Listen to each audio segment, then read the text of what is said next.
பொங்கல் பரிசுத் தொகை டோக்கன் வழங்குவது தொடர்பாக கூட்டுறவுத்துறை சுற்றறிக்கை அனுப்பியுள்ளது.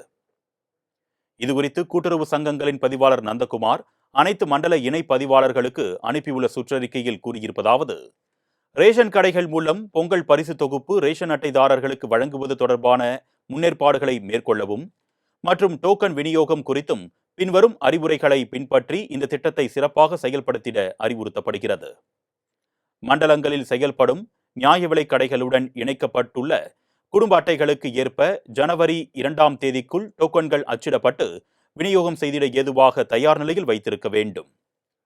பொங்கல் பரிசு தொகுப்பு பெற வேண்டிய நாள் மற்றும் நேரம் குறிப்பிட்டு டோக்கன்களை விற்பனையாளர்கள் ரேஷன் அட்டைதாரர்களின் வீடுகளுக்கு சென்று வழங்கப்பட வேண்டும்.